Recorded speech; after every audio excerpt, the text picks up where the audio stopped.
Hello there, Assalamu alaikum. I'm Shira ABANG Mansour and you're now watching English News at 5.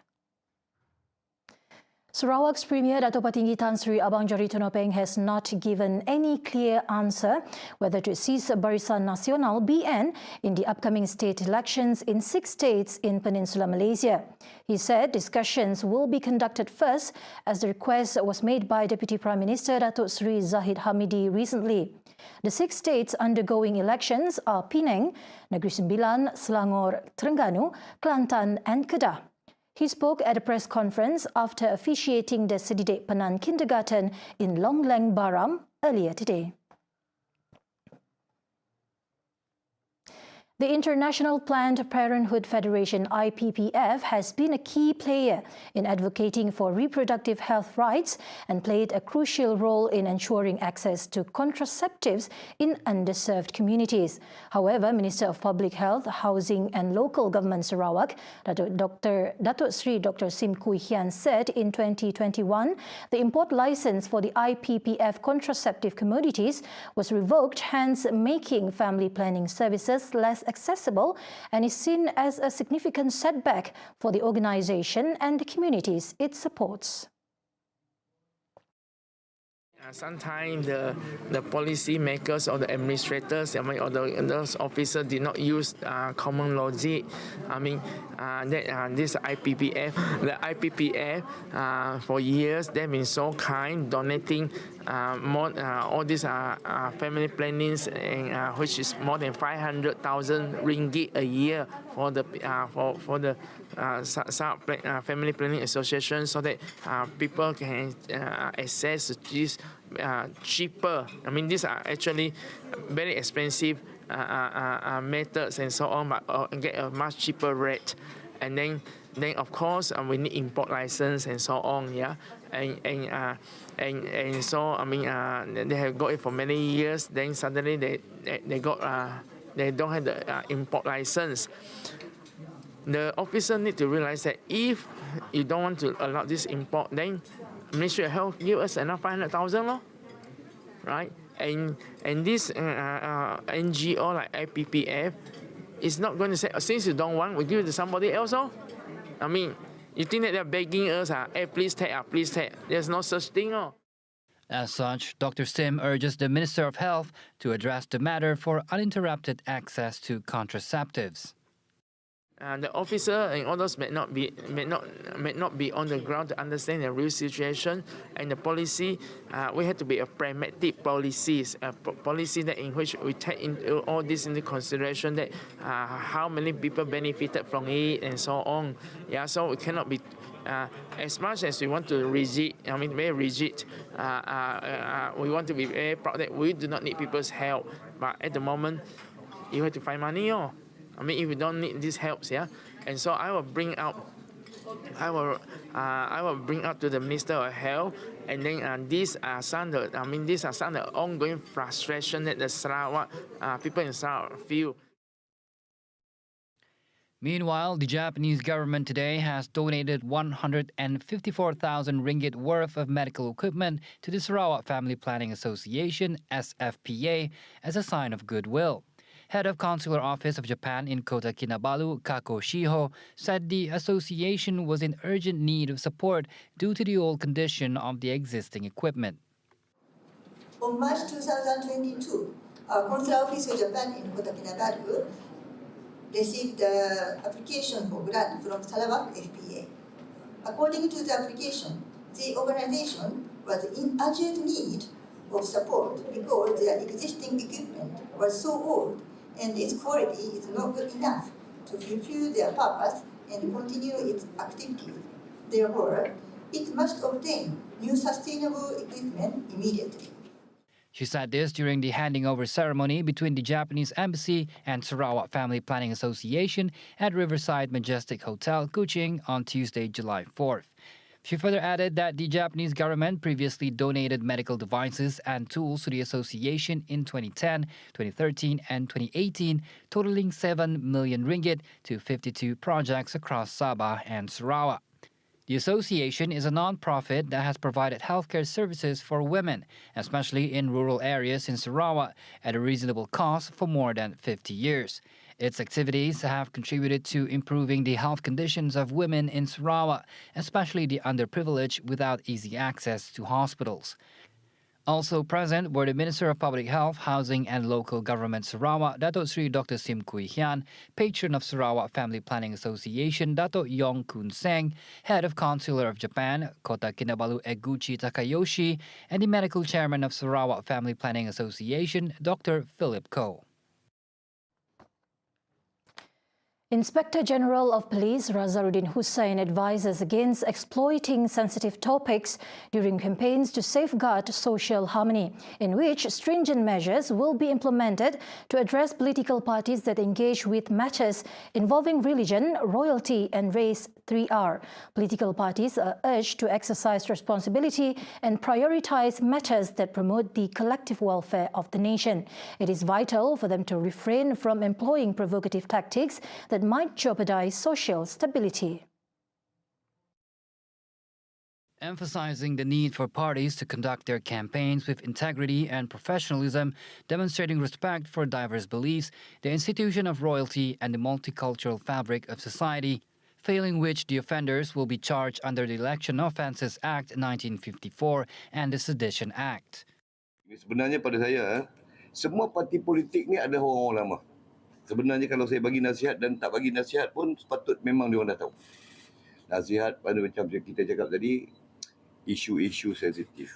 3R ini jangan disentuh lah. Kalau boleh jangan disentuh. Yang mendatangkan kegusaran, mendatangkan ketidakharmonian dalam dalam perjalanan pilihan raya ini sendiri. Kan? Dan juga patuhilah undang-undang, terutamanya Akta Pilihan Raya itu sendiri. Isu-isu, kalau saya nak cakap isu rasuah itu mungkin SPRM akan sebut tentang rasuah. So saya bercakap tentang kesalahan-kesalahan pilihan raya ni yang lebih. Dan juga saya masuk ke Akta Hasutan tu pasal isu 3R ini dimainkan.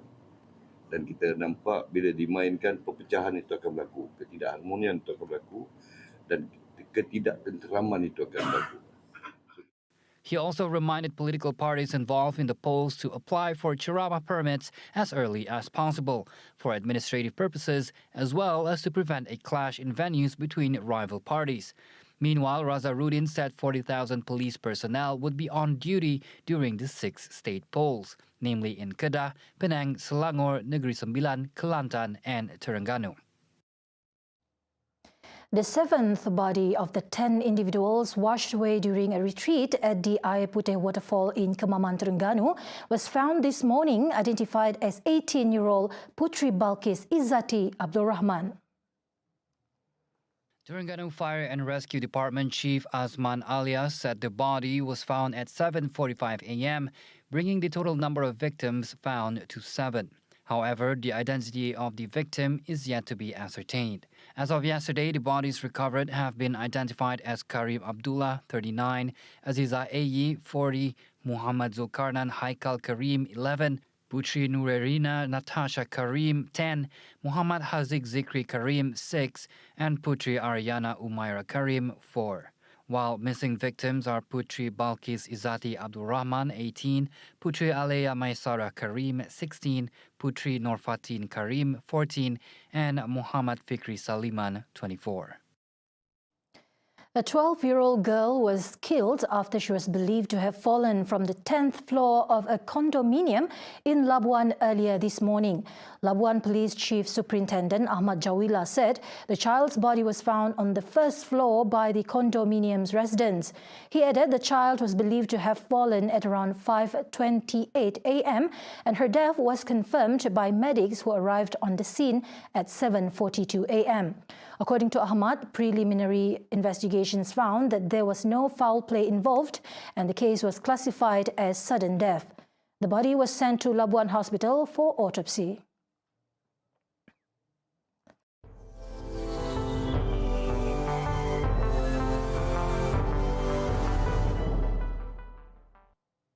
The Moquegua authorities on Sunday raised the alert on Mount Ubinas, the most active volcano in Peru, as the mountain registered more seismic activities, toxic gas releases, and a rise in magma.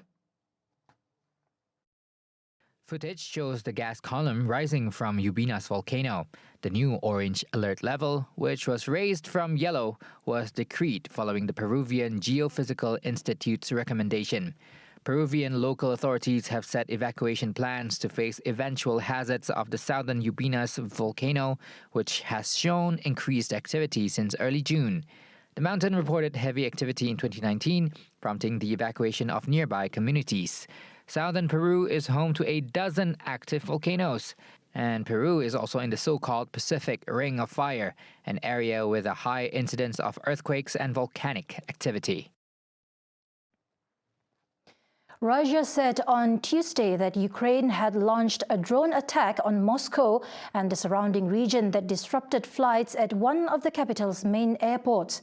Russian news agencies said at least 3 drones were intercepted in the skies of the Moscow region. 1 drone was detected in the neighboring Kaluga region, while 2 were detected just 30 kilometers southwest of the Kremlin.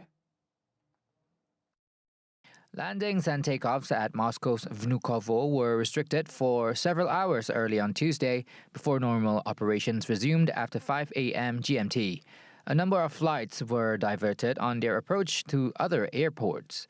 Russia's Foreign Ministry spokeswoman Maria Zakharova claimed that the Kiev regime's attempt to attack an area where civilian infrastructure is located is yet another act of terrorism. She added the international community should realize that the United States, Britain, and France are financing a terrorist regime.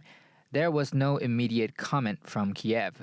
Ukraine almost never publicly claims responsibility for attacks inside Russia or on Russian-controlled territory in Ukraine.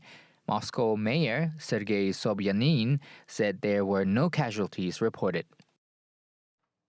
Meanwhile, Hong Kong police have accused 8 overseas-based activities for offences that could jeopardize national security. For each of the accused, Hong Kong police are offering 1 million Hong Kong dollars as a reward that could lead to any arrest. The accused are activists Nathan Law, Anna Kwok, and Fin Lau, former lawmakers Dennis Kwok and Ted Hui, lawyer and legal scholar Kevin Yam, unionist Mung Siu Tat, and online commentator Yuan Gong Yi. According to Hong Kong Police Chief Superintendent Lim Kwai Hua, they are based in various places, including the USA, Britain, and Australia. What did they do? Firstly, they committed serious crimes that endanger national security. Secondly, they advocated for sanctions and sought to disrupt our Hong Kong and intimidate our Hong Kong officials, among other things. Some of them specifically targeted judges and prosecutors for sanctions, aiming to undermine our effective judicial system where judges can exercise their judicial powers without interference. Lastly, we have also discovered that some individuals have been providing foreign entities with strategies on how to undermine our entire financial system and even the status of Hong Kong as financial center. Lim added all of the accused have fled overseas following the accusation. They have been charged under a national security law that Beijing imposed on the former British colony in 2020 after the financial hub was rocked by a protracted anti-China protests the previous year. Currently, a total of 260 people have been arrested due to similar offences, where 79 of them have been convicted of offences including subversion and terrorism. And those were the updates on TVS News at 5. I'm Shira Abang Mansoor. Thank you for watching.